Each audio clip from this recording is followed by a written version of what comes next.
Et c'est là où on a le paradoxe du mur de briques. Alors, j'ai amené des briques en polystyrène, parce que je viens de Paris, c'est un peu loin en train. Et donc, mais des fois, quand je fais des conférences pas très loin de chez moi, j'ai des vraies briques. J'ai des briques vertes pour figurer la monnaie, et j'ai des briques rouges pour figurer la dette. Comme ça, on voit bien la différence. Donc là, je vais vous demander de faire un petit effort d'imagination, et d'imaginer que ça, par exemple, c'est une brique verte. Ça, on va dire que c'est les 100 000 euros que la belle-sœur a emprunté tout à l'heure. Enfin, qu'elle s'est fait créer pour elle parce qu'elle est allée à la banque qui a le privilège de créer de la monnaie. Donc là, c'est 100 000 euros qu'elle a dépensés dans l'économie, qu'elle a dépensés dans la société. Bon. Pour avoir ces 100 000 euros-là, elle a signé son papier où elle s'engage à rendre 100 000 euros de principal. Et elle s'engage à rendre aussi 100 000 euros d'intérêt. Bon. Nous, on avait bien 100 000 euros au départ, et grâce à elle, on a eu 200 000 de masse monétaire, ce qui nous a permis de générer de l'activité et de générer de l'emploi. On a trouvé ça génial. Mais maintenant, comment elle va faire pour rendre ces deuxièmes 100 000 euros-là? Ben, il y a deux solutions. Soit elle est très performante, soit elle est très concurrentielle, soit elle fait des économies sur tout ce qu'elle peut et elle bosse 2 fois plus que les autres, et elle arrive à récupérer les 100 000 euros qu'on avait entre nous. Elle prend tout l'argent qu'il y avait dans la société et elle les rend au banquier qui les met dans sa poche. Elle a récupéré ses 100 000 euros d'intérêt. Mais nous, il n'y a plus d'argent dans la société. On ne peut plus rien faire, c'est la crise, c'est bloqué, on ne peut plus faire une seule transaction parce que tous nos comptes, ils sont à zéro. C'est elle qui a tout pris. Ça, c'est la première solution. Et la deuxième solution, c'est quoi? Pour qu'il puisse y avoir ces deuxièmes 100 000 euros-là dans l'ensemble de la masse monétaire et qu'elle puisse les rembourser.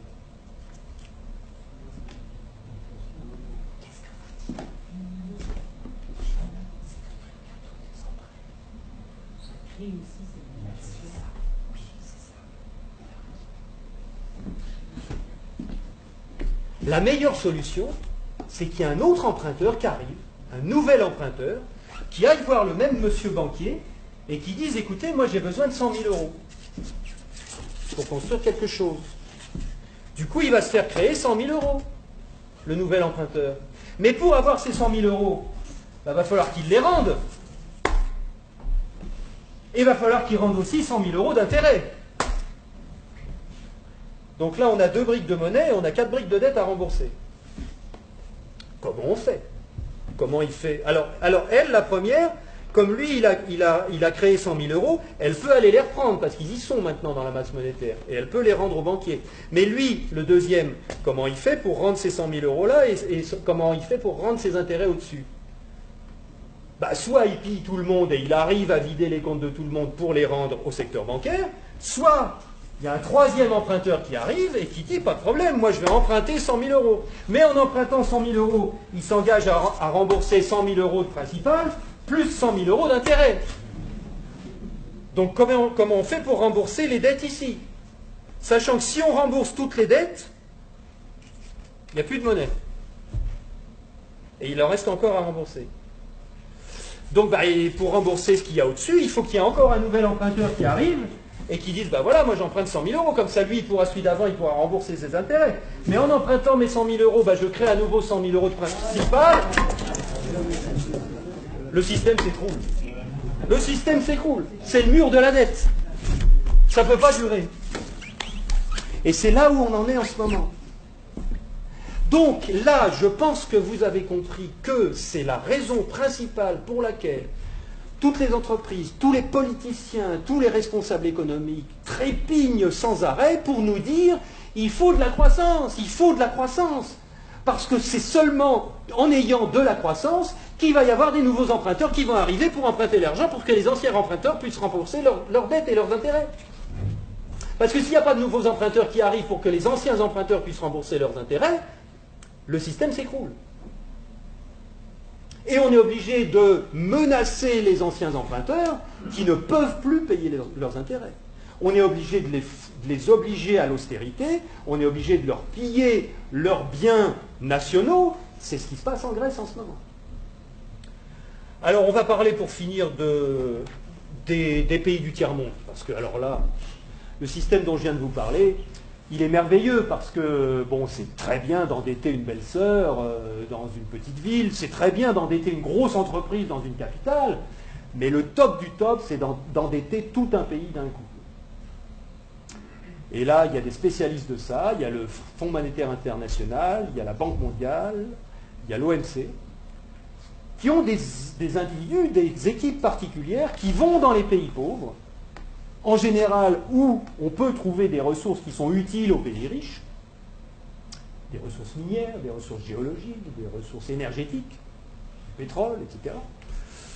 Et on dit aux dirigeants de ces pays, est-ce que vous savez que vous êtes assis sur des montagnes de profits? Mais comment vous allez faire pour les tirer du sol, pour les extraire? Vous n'avez pas d'usine, vous n'avez pas de route, vous n'avez pas d'ouvriers, vous n'avez pas de savoir-faire, vous ne savez rien. Et pourtant, Dieu sait que vous pourriez vous enrichir, et enrichir votre population.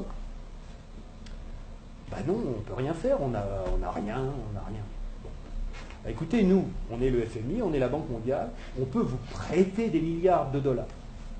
Et avec vos milliards de dollars qu'on va vous prêter, vous allez pouvoir exploiter vos ressources et nous rembourser haut la main sans problème.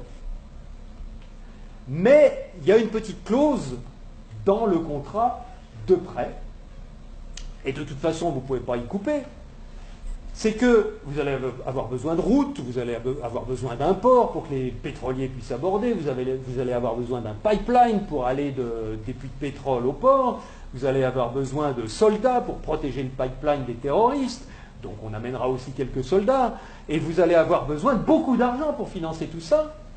Et à qui vous allez acheter tout ça? Où sont vos entreprises? Mais on vous a dit on n'a pas d'entreprise. Ah bon? Ben écoutez, c'est pas grave, nous on en a. En Occident, beaucoup, on en a plein. On a Halliburton qui fabrique des usines, on a Areva qui a besoin d'uranium, on a Bouygues qui fabrique des autoroutes, des ports, tout ce que vous voulez, on va vous faire ça aux petits oignons, pas de problème. Et c'est comme ça que ça marche.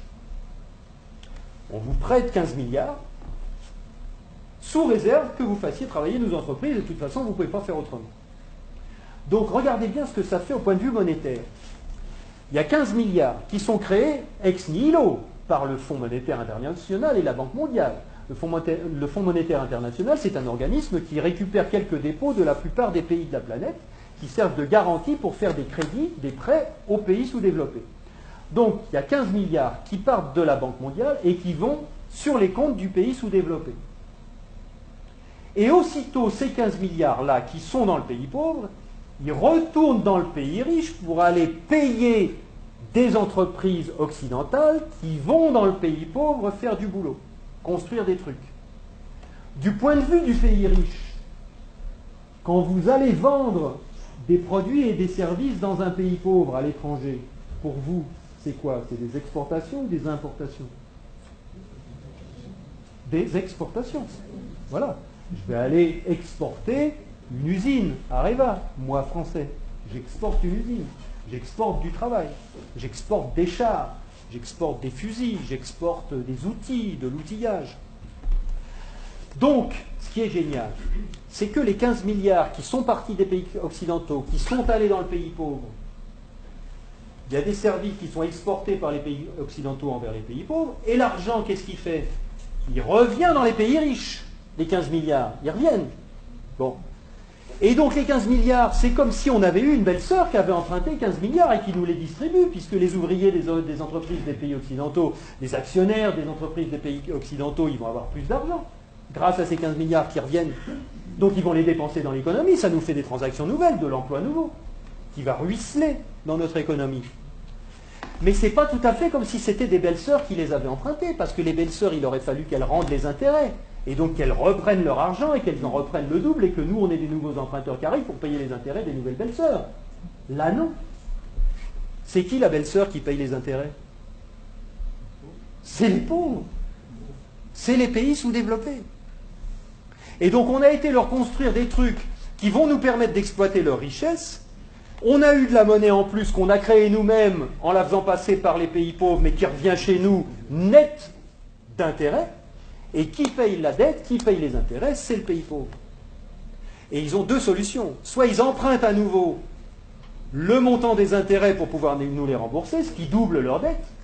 C'est pour ça que des fois vous entendez des présidents de pays sous-développés qui disent mais c'est pas possible, on l'a déjà payé 15 fois la dette, comment ça se fait qu'il faut qu'on paye encore? Ben, c'est parce qu'ils ne peuvent pas la créer. C'est parce que pour rembourser des dollars, il faut qu'ils les empruntent. Puisqu'il n'y a que nous, les Occidentaux, qui peuvent créer des dollars pour les endetter. Et donc, soit ils empruntent pour continuer à payer leurs intérêts, soit ils vendent leurs ressources pour presque rien. Ce qui nous permet à nous d'avoir le niveau de vie qu'on a. Et d'avoir les ressources des pays sous-développés, qu'on a bien choisis parce qu'ils étaient riches en ressources dont on a besoin, et d'avoir le niveau de vie qu'on a, et d'avoir de l'essence pas chère, et d'avoir des iPhones pas chers, etc. C'est grâce à ça. Donc il faut réfléchir à ça aussi. Il faut savoir que si on a le niveau de vie qu'on a, c'est parce qu'il y a une prédation sur les ressources de la Terre entière qui nous profite.